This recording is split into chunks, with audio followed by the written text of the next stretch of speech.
Good evening dear all. काफ़ी दिनों के बाद अब हम लोग लिटरेचर सेक्शन की तरफ बढ़ रहे हैं और आज का ये वीडियो आपके लिए है now the lips are falling fast, जिसका पहला वीडियो हमने बनाया था राइटर के बारे में कि राइटर क्या विचारधारा रखते हैं अपने इस चैप्टर को लेके। और तब हमने कहा था कि सेकेंड वीडियो में जब आएंगे तो पहला वीडियो में शायद यही था, देख लीजिए, now the lips are falling fast, W.H. Auden. इनके बारे में मैंने बहुत अच्छे तरीके से आपको गहराई से समझाया था। और अब हम लोग बढ़ रहे हैं इसके चैप्टर की तरफ कि वहाँ राइटर क्या कहना चाहते हैं। आखिर ये जो 4 स्टांजा है, 4 या 5 स्टांजा है, आखिर ये 5 स्टांजा क्या कहना चाहती है, ये किस चीज़ का व्याख्यान करती हैं या किस चीज़ के बारे में ये अच्छे तरीके से बताती हैं, तो हमें समझना होगा इस चैप्टर में। तो डियर ऑल, समस्या का समय है, चारों ओर निराशा का माहौल है, अपने जा रहे हैं, बहुत अपने बिछड़ रहे हैं। वाकई ये दृश्य बहुत ख़राब है स्थिति, क्योंकि देखिए ये चैप्टर भी बड़ा किस्मत से उसी तरह का चैप्टर भी है जहाँ लोगों के जाने की ही बात हो रही है। आप समझ ही रहे मैं किस चीज़ की बात कर रहा हूँ। एक तरफ जिस कोरोना में हम लोग अपने आप को बचाते फिर रहे हैं, हॉस्पिटल में ऑक्सीजन नहीं है, हॉस्पिटल में बेड नहीं है, तो आप लोग से मैं कहूँगा एक ही चीज़ कि अपने आप को हॉस्पिटल जाने से रोकें, क्योंकि हॉस्पिटल जाने से ही पता नहीं क्यों लेकिन मौत का आंकड़ा बढ़ रहा है। अगर उस चीज़ को घर में बहुत हद तक कोशिश की जाए बचाने की तो ज़्यादा बेहतर होगा कि हम लोग बच पाएंगे। एक छोटा सा सलाह है, पर ये आधुनिक युग को देखते हुए सही भी नहीं है कि डॉक्टर के पास कैसे जाना ठीक नहीं, लेकिन डॉक्टर के पास जाना अभी ठीक नहीं है। अस्पताल से अगर आप बच सकते हैं तो अपने आप को बचाइए, अगर वहाँ जाने से बच जाएंगे तो शायद बच जाएंगे। आप समझ जाइएगा, इस बात में बहुत गहराई है। देखिए अब हम लोग अपने चैप्टर की तरफ बढ़ते हैं। Now the lips are falling fast. जी हाँ, ये बिल्कुल जिस तरह का चैप्टर है, जैसा इसका नाम है, यहाँ पे सबसे बड़ी बात कि जो लिप्स है, लिप्स को आप किस नज़रिए से देखते हैं। इस पत्ते का मतलब यहाँ पे है एक बूढ़ा आदमी, एक लाचार आदमी, एक ऐसा व्यक्ति जिसके अब शरीर में अब वो जान नहीं रह गई, जिसके शरीर का अंग अंग बूढ़ा हो चला है, जो अपने अंतिम अवस्था में है। वो चाहता है कि हे ईश्वर, हे भगवान, जो भी मैंने अपने जीवन में कार्य किए, अब वो समय आ गया है कि मुझे आज़ादी मिले, मैं आराम से कह सकूं, या मतलब कह नहीं सकूं, मैं आराम से इस दुनिया को छोड़ सकूं, इस कष्ट से मुझे विदाई चाहिए। तो कहीं ना कहीं इस लिप्स का मतलब एक बूढ़ा व्यक्ति है, एक बूढ़ा शरीर है जो अब इस दुनिया को छोड़ने के लिए तैयार है। इनकी गति जो है, लिप्स आर फॉलिंग फास्ट, जो पेड़ से जो पत्तियां झरने की जो रफ्तार है वो तेज हो चुकी है। कवि यही बताना चाह रहा है कि तेजी से पत्तियां झर रही हैं, मतलब तेजी से बूढ़ा शरीर इस दुनिया को छोड़ के जाने के लिए तैयार है।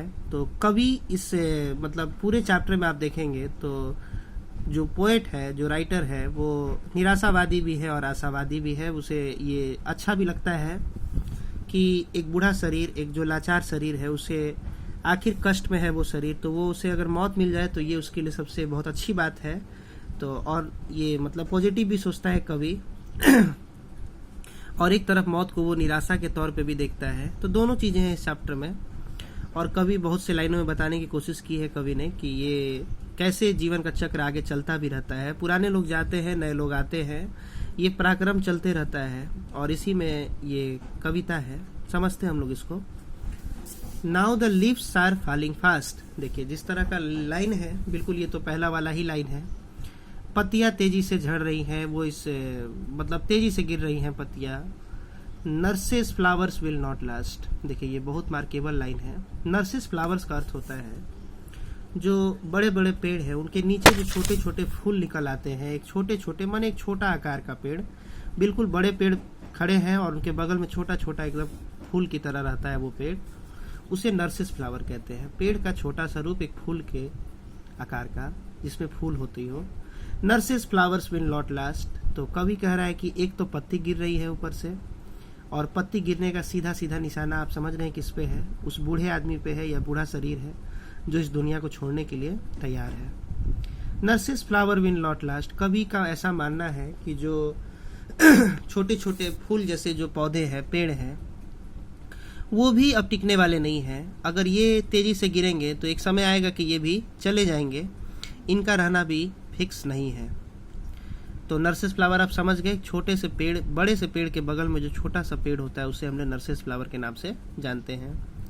Nurses to the grave are gone. कवि कहता है कि जो ये छोटे छोटे पेड़ पौधे हैं, ये छोटे छोटे फूल जिसमें हो रहे हैं, ये जिस ग्रेव में है, जहाँ से ये मतलब कि निकल रहे हैं, वो भी कब्र में जा चुका है। अब बताइए, nurses to the graves are gone, यानी कि जो नर्सेस जहाँ से निकल रही हैं वो भी ग्रेव में जा चुका है, कब्र में जा चुका है। यानी कवि कह रहा है कि जो बड़े पेड़ हैं उनके पत्ते तो गिर ही रहे हैं, साथ में जो छोटे छोटे नीचे पेड़ हैं वो भी अपने आप को मौत के कब्र में समा चुका है, वो भी जा चुका है।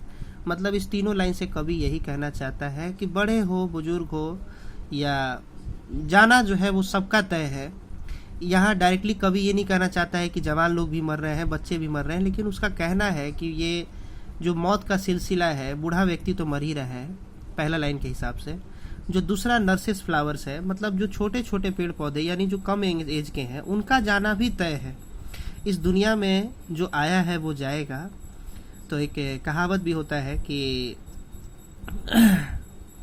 अब देखिए एग्जैक्टली मुझे याद नहीं आ रहा है, जो आए हैं सो जाएंगे, राजा रंग फकीर जैसा कुछ होता है। अच्छा ले आगे देखते हैं हम लोग। Nurses to the grave are gone, मतलब जो कब्र है, जिस कब्र से जो मतलब छोटे छोटे पौधे का जो कब्र है वो भी अब कब्र में जा चुका है, छोटे छोटे पौधे भी कब्र में जा चुके हैं। And the prams go rolling on, और यहाँ पे एक वर्ड है प्राम्स। इस प्राम्स का मतलब होता है बच्चे का जो गाड़ी होता है, ए 4 व्हील्ड बेबी कैरेज, जिसपे बच्चा को हम लोग बैठा के दौड़ाते हैं कहीं भी, या वो अपने से ले लेके घूमता भी है, खेलता भी है।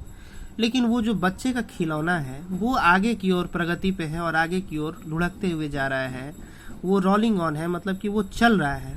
तो देखिए कवि कितना सही तरीके से वो अपने बात को रख पा रहा है। यहाँ पे वो कह रहा है कि देखिए एक बूढ़ा व्यक्ति जो इस दुनिया को छोड़ के जाने के लिए तैयार है, तो एक छोटा सा बच्चा इस दुनिया में आने को भी तैयार है। माने अगर पत्तियां झड़ रही हैं तो झड़ने दीजिए। प्राम्स जो है बच्चे का जो 4 चक्का का खिलौना, वो भी अपने गति पे है, और जब पुराने लोग जा रहे हैं तो जाने दीजिए, नए लोग का आना भी तो चालू है। इस बच्चे के खिलौने से कवि बताना चाह रहा है कि पुराने लोग जा रहे हैं परंतु नए लोग आ भी रहे हैं। समझ गए आप लोग? मेरे उम्मीद से पहला स्टैंजा क्लियर हो गया होगा। नर्सेस फ्लावर आप समझ गए, छोटे छोटे पेड़ पौधे जो बड़े पेड़ के बगल में होते हैं वो भी कब्र में जा चुके हैं। लेकिन प्राम्स गो रोलिंग ऑन, लेकिन वो जो बच्चे का जो खिलौना है वो चल रहा है। दुनिया प्रगति के रास्ते पे है, पुराने लोग जा रहे हैं लेकिन नए लोगों का आना भी चालू है। देखिए second stanza, whispering nerves left and right, ये बिल्कुल उसी तरीके का बात कहता है जो हम लोग का पहला पंक्ति है कि विस्परिंग मतलब फुसफुसाते पड़ोसी, कान भरते पड़ोसी, जलन खोर पड़ोसी, या कह सकते हैं हम लोग ईर्ष्यालु पड़ोसी, जो शायद आपको खुशी से देखना नहीं चाहता है। वो भी दिन रात आपके अगल बगल आके आपके बारे में नेगेटिव सोचता है कि हाँ ये चल जाए तो ही बेहतर है। तो इन लोगों से भी हमें सतर्क रहने की जरूरत है। कवि कहते हैं कि ऐसे लोगों से भी संसार भरा हुआ है, लेफ्ट एंड राइट, पूरा चारों किनारे हर जगह, जो हमारे बारे में नेगेटिव सोचते हैं और चाहते हैं कि हम इस दुनिया को जल्दी से छोड़कर चले जाएं। Pluck us from real delight, और यही वो लोग हैं जो हमें तोड़ते हैं। देखिए प्लक का रियल सेंस होता है कोई चीज़ को तोड़ना। फूल तोड़ने के लिए हम लोग प्लक शब्द का यूज करते हैं। तो pluck us from the real delight, कवि ये कहता है कि ये लोग ही हैं जो हमें वास्तविक जीवन से जीने से रोकते हैं, और रियल डिलाइट जो असली खुशी है उससे ये दूर कर देते हैं हमें। यही फुसफुसाते हुए जो नेबर्स है, पड़ोसी हैं। And the active hand must freeze, और एक समय ऐसा आ जाता है, अब ये पड़ोसी फुसफुसाए या ना फुसफुसाए, हमारे जो जवान हाथ है, जो एक्टिव हैंड्स है, जो एकदम चलता हुआ हाथ है वो भी मस्ट फ्रीज हो जाता है, एक दिन शांत हो जाता है, एक दिन जम जाता है। ये जमना उस बुढ़ापे की ओर इशारा करता है कि ये हाथ ऑटोमेटिक ऐसा जम जाता है जो एक बूढ़ा शरीर के प्रति बूढ़े शरीर को दिखाता है, और एक दिन ये फ्रीज हो जाता है। लॉनली ऑन द सेपरेट नीज, और ये जो घुटना है हम लोग का जिस पे हम लोग खड़े हैं, ये भी अकेला हो जाता है, असहाय हो जाता है, और वो सेपरेट हो जाता है। आप लोग देखे होंगे गांव देहात में या कहीं भी, जो लोग बूढ़े हो जाते हैं तो जो पैर का जो आकार है वो हल्का तिरछा हो जाता है, मतलब दोनों घुटनों के बीच में काफ़ी दूरी आ जाती है एक दूसरे से।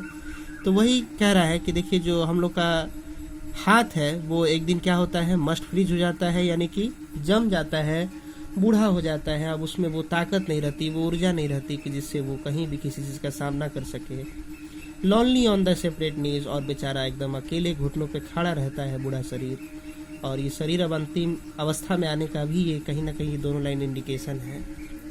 समझ गए आप लोग? तो कहीं ना कहीं दूसरा स्टांजा भी क्लियर हो गया होगा। तीसरे की तरफ बढ़ते हैं। Dead in hundreds at the back, कवि कहता है कि हमने हजारों को इस दुनिया में मरते हुए देखा है। हमने हजारों को, हजारों नहीं सैकड़ों को, dead in hundreds at the back, हमने सैकड़ों लोगों को इस दुनिया में आते और जाते देखा है। बहुत से बड़े बड़े वीर, बहुत से बड़े बड़े योद्धा इस दुनिया में आए और समय के साथ चले गए। ऐसा नहीं है कि यहाँ कोई परमानेंट है, यह हियर एवरीथिंग इज टेम्पररी, यहाँ हर चीज़ एक निश्चित सीमा तक ही है।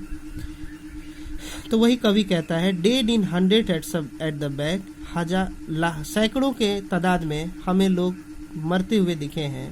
पीछे जब हम लोग मुड़ कर देखते हैं कितने लोग आए और कितने लोग गए।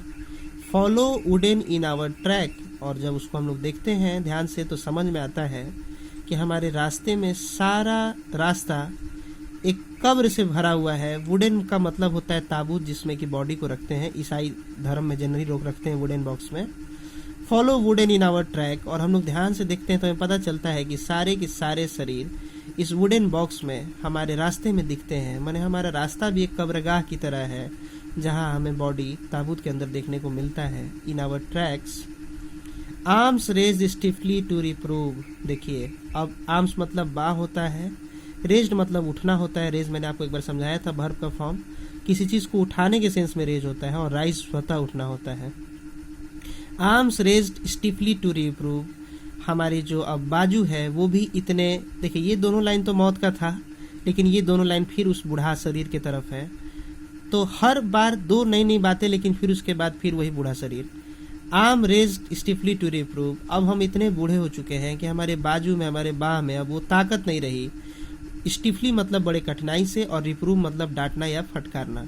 तो अब वो किसी पे गुस्सा आ गया तो बूढ़ा शरीर अब आराम से धीरे धीरे ही उठ सकता है। बूढ़ा शरीर एकाएक किसी चीज को नहीं उठ सकता है, उसका हाथ किसी को भी डांट दे, मार दे, ऐसी अवस्था में अब वो शरीर नहीं है। अब वो शरीर अपने पुराने अवस्था में है, यानी कि जी हाँ जी, वो पत्ता अब उस पेड़ को छोड़ने वाला है, वो पत्ता अब बूढ़ा हो चुका है। आर्म रेज स्टिफली, बड़ी मुश्किल से बाहें उठती हैं किसी को डांटने या फटकारने के लिए। इन फॉल्स एटीट्यूड ऑफ लव, और जिस चीज़ को हम लोग सोचते हैं कि बूढ़ा शरीर अब वो अपने पुराने अवस्था में उस प्यार के दौर में आ जाए, जिस अवस्था में एक जवान शरीर होता है, प्यार मोहब्बत की बातें अच्छी लगती हैं जिस उम्र में, अब वो शरीर उस उम्र में नहीं जा सकता है, बिल्कुल नहीं जा सकता अब उस शरीर उस अवस्था में, क्योंकि इन फॉल्स एटीट्यूड ऑफ लव, क्योंकि अब वो जो लव की जो बातें हम लोग कर रहे हैं वो फॉल्स हो चुका है, वो शरीर बूढ़ा हो चुका है। अब उसमें वो ताकत नहीं रही, अब वो प्यार उस तरीके से नहीं कर सकता जैसे वो जवान होके करता है। अगर वो कहता भी है कि मैं प्यार कर सकता हूँ तो वो कहीं ना कहीं फॉल्स एटीट्यूड है, वो एक ना मतलब एक छुपा हुआ रवैया दिखा रहा है। इस रवैये को हम लोग ध्यान से ना समझे तो, इस रवैये को नज़रअंदाज करें तो अच्छा होगा, क्योंकि वो कितना भी कह ले हम लोग समझ रहे हैं कि वो अपने अंतिम अवस्था में है, और अब वो एक जवान आदमी की तरह ना प्यार कर सकता है, ना डांट टपट सकता है, ना उठ सकता है, वो अब लाचार है। और कवि इस मौत को बार बार दिखाने की कोशिश इसलिए कर रहा है कि देखिए ये सारी अवस्थाएं बूढ़े शरीर की है, और ये अवस्था बता रहा है कि उसे इस दुनिया को छोड़ के जाना है, और ये तो हर इंसान के साथ एक दिन होना है। तो इस चीज़ को समझ लें तो ज़्यादा ही बेहतर है। आगे देखिए, चौथा नंबर स्टांजा की तरफ बढ़ते हैं। ये क्या कह रहा है, अब इसमें चर्चा कर रहा है starving through the leafless would. Starving का मतलब होता है भूखा, और थ्रू द लीफलेस, लीफलेस मतलब ऐसा पेड़ जो पत्ता विहीन हो चुका है, जिसके पास पत्ते नहीं हैं। Leafless would, starving through the leafless would, एक बिना पत्ते के पेड़ के ओर भागते हुए भूखा। Trolls run scolding for their food, जो दैत्य है, ट्रॉल्स का मतलब देखिए दैत्य होता है या मतलब प्रेत आत्मा कह सकते हैं आप। तो कहीं ना कहीं कवि कह रहा है कि starving through the leafless wood trolls run scolding for their food. और इसी अवस्था में एक तो आदमी जाने वाला है, कुछ भूत प्रेत भी दौड़ते हुए अपने भोजन के तलाश में उस सूखे सूखे टहनियों और पेड़ों के पास से गुजरते हैं। मतलब वो भूखे हुए हैं और वो अपने भोजन के तलाश में, रात में आप लोग देखे होंगे जनरली ऐसा कुछ, कहीं रास्ते से गुजर रहे हैं तो कोई पेड़ दिखता है जिसमें पत्ता ही नहीं होता है, वो बिल्कुल लकड़ी की भांति हो चुका होता है। तो ये सब लकड़ी को जनरली हम लोग अशुभ मानते भी हैं, कहते हैं ये देखो अशुभ गाछ है। तो उसी तरीके से काय किच की आवाज से ट्रॉल्स रन स्कॉल्डिंग मतलब चिल्लाते हुए, डांटते हुए, फॉर देयर फूड। प्रेतात्मा भी गुजरता है रात में और ये प्रेतात्मा भी बताता है कि शरीर अब जाने वाला है। और वो लोग भी आपको डराते हैं अंतिम अवस्था में, वो लोग भी बताते हैं कि तुम भी अब तुरंत जाने वाले हो, हमारे संगठन के, हमारे संगठित ग्रुप के जैसे तुम भी हो जाने वाले हो।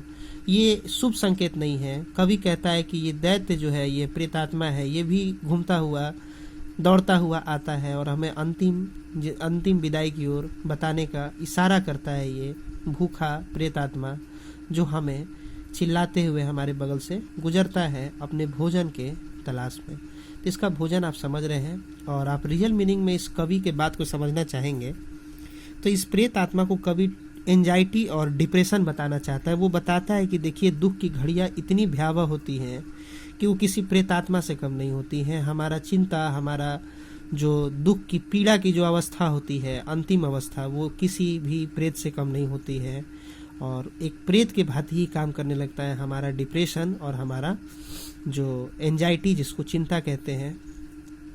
तो कहीं ना कहीं ये समय उसी तरह का है कोरोना काल का, जहाँ लोग काफ़ी डरे समय हुए हैं। जी बिल्कुल, आप इसको कोरिलेट कर सकते हैं यहाँ पे अभी। And the Nightingale is dumb.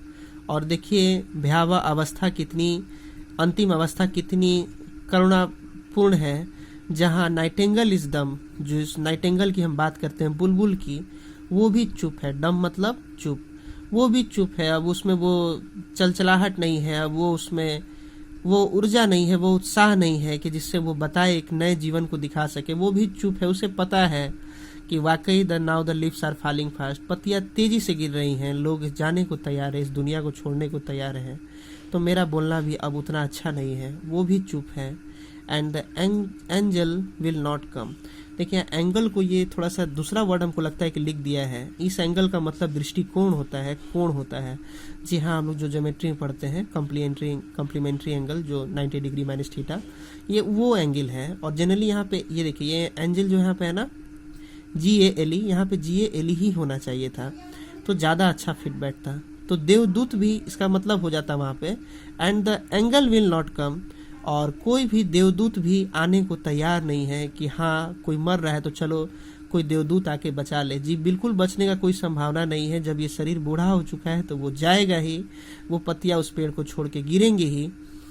और यही कवि बताना चाह रहा है। Starving through the leafless wood trolls run scolding for their food.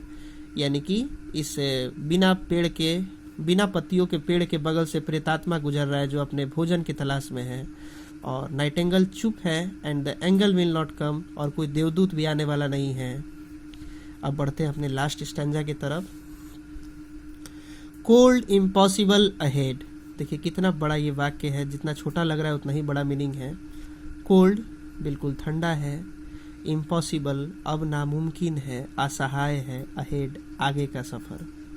आगे का सफर बिल्कुल ठंडा है, असहाय है। अब बचने की कोई गुंजाइश नहीं है, कोई उम्मीद नहीं है। अब ये सोचना कि कोई हमें बचा लेगा, कोई देवदूत आएगा, कोई बुलबुल आएगी, बिल्कुल गलत है। अब जाना तय है। खैर कोई बात नहीं है, कवि लास्ट में आपको बताएंगे कि कैसे वो इस पीड़ा को सुख के तौर पे देख रहा है। तो अब जाना तय है। कोल्ड है, बिल्कुल आगे ठंडा है, सन्नाटा है। इम्पॉसिबल, अब वो पॉसिबल नहीं है कि कोई बचा ले। अहेड आगे की तरफ का सफर अब जो है वो काफी समस्याओं से भरा हुआ है। List the mountain lovelies, live the mountains lovely head. और जैसे ही हम लोग आगे का रास्ता, तो सफर भयावह है ही, तुरंत ऐसा प्रतीत होता है कि हम इस दुनिया को छोड़ देने वाले हैं। और इस माउंटेन्स की लवली प्यारे प्यारे जो शिखर हैं, जी हाँ, जैसे हिमालय का एवरेस्ट, नंदा देवी, ये सब जो शिखर हैं, इस शिखर के भांति हम भी हो जाने वाले हैं, हम भी इस लिस्ट में शामिल हो जाने वाले हैं। पहाड़ का जो ऊंचा शिखर है वो स्थिर होता है, तो जो कवि है वो बताना चाह रहा है कि हम भी इस शिखर की तरह स्थिर हो जाने वाले हैं और इन्हीं लिस्ट में शामिल हो जाने वाले हैं। हम इस दुनिया को छोड़ देने वाले हैं, अलविदा कह देने वाले हैं। हमारा बूढ़ा एवं असहाय शरीर अब इस दुनिया को छोड़ के जाने के लिए तैयार है। Whose white waterfall could bless, हो सकता है कि जो इसका वाटरफॉल है, वाटरफॉल का मतलब झरना, इस माउंटेन का जो झरना है, इस पहाड़ का जो झरना है, वो हमें वाइट वाटरफॉल, जो एकदम सफ़ेद दूध की तरह जो झरना है, कुड ब्लेस, शायद आशीर्वाद दे दे इस बूढ़े शरीर को। Travellers in their last distress, और ट्रैवलर्स का मतलब यात्री होता है, जो यात्री अपने अंतिम अवस्था में है, अपने अंतिम पीड़ा में है। अब वो मतलब बिल्कुल सांस लेने में अब समस्या शुरू हो गई है, अब वो जाने वाले हैं, इस दुनिया को छोड़ने वाले हैं। उस अवस्था में ये उम्मीद किया जा सकता है कि शायद ये वाटरफॉल कुड ब्लेस, ये शायद आशीर्वाद दे दें। किसको आशीर्वाद दे दें? वैसे व्यक्तियों को जो अपने अंतिम अवस्था में है और इस दुनिया को छोड़ के जाने के कगार पे है। Travellers in their last distress, हो सकता है उनको ये आशीर्वाद दे दे। और एक आदमी को तो इस दुनिया को छोड़ के जाना ही है। तो आप अगर इस कविता को, मेरे उम्मीद से आप समझे होंगे अच्छे तरीके से, आप जब इसका सारांश निकालेंगे तो आप यही पाएंगे कि कवि इस कविता में निराशावादी भी है और आशावादी भी है। निराशावादी वो इसलिए है क्योंकि मौत तो भयावह होती ही है और किसी का जाना कैसे अच्छा माना जा सकता है, लेकिन आशावादी इसलिए है क्योंकि वो नए एक जो लाइन यहाँ पे लिखा है, and the prams go rolling on, इससे बताता है कि नए लोगों का आना भी तो जारी है, तो कैसे हम इसको गलत ही माने। और कभी दूसरे तरफ कहता है कि अगर ये अंतिम शरीर अपने अंतिम अवस्था में आ गई है तो फिर इस मौत को इतने बुरे नज़र से भी देखना ठीक नहीं है। ये मौत कहीं ना कहीं शांति है, ये मौत कहीं ना कहीं एक एहसास है जो आपको अपने अंतिम समय में मिलती है, इसलिए क्योंकि आप अपने सारे पीड़ा से आज़ाद हो सके। एक बूढ़ा और मृत शरीर जो अब बिल्कुल किसी काम लायक नहीं है, अगर वो चल जाए तो वो उसे कभी बेहतर मानते हैं और उनका मानना है कि इस मौत को उतने बुरे नज़र से ना देखा जाए, ये तो सामान्य प्रक्रिया है जहां आना जाना लगा रहेगा। और एक आदमी अगर अपने अंतिम अवस्था में जा रहा है तो ऐसे भी वो अब किसी काम लायक नहीं है, तो वो उसकी पीड़ा को कम करने का एक बहुत अच्छा सरल उपाय मौत है। तो इस लास्ट डिस्ट्रेस को समझा जाए। और काफ़ी निराशा का समय है इस वक्त कोरोना को लेके, तो कहीं ना कहीं देखिए ध्यान में बार बार पढ़ाते वक्त भी मैं सोचने लग जा रहा हूँ कि वाकई लोग ऑक्सीजन के बिना मर रहे होंगे तड़प के, तो वो अवस्था कैसी होगी। ये आप कोरिलेट करिए यहाँ से, शायद अवस्था इसी तरह की होगी जहाँ बचना वाकई मुश्किल हो चला है। अब तो भगवान मालिक हैं और मैं उम्मीद करता हूँ, कामना भगवान से, ईश्वर से कि सब कोई अच्छा रहे। और क्योंकि जीवन में अगर निराशा आ जाए, कष्ट आ जाए, तो शायद हर चीज़ का मज़ा बिगड़ जाता है, चाहे इंसान कितना भी सक्सेस क्यों ना हो। कुछ प्रक्रिया ऐसी है जहाँ खुशी होनी ही चाहिए। चलिए आज के लिए डियर स्टूडेंट्स इतना ही वीडियो, और धीरे धीरे ही थोड़ा सा रफ्तार अभी रहेगा कुछ दिन तक। फिर 15 मई के बाद अगर लगेगा कि अब एकदम नहीं खुलने वाला है तो हम लोग स्पीड बढ़ा लेंगे। सिलेबस की चिंता मत करिएगा, बस खाली सही सलामत रहे आदमी, सब खत्म हो जाएगा। ठीक है, चलिए आज के लिए इतना ही।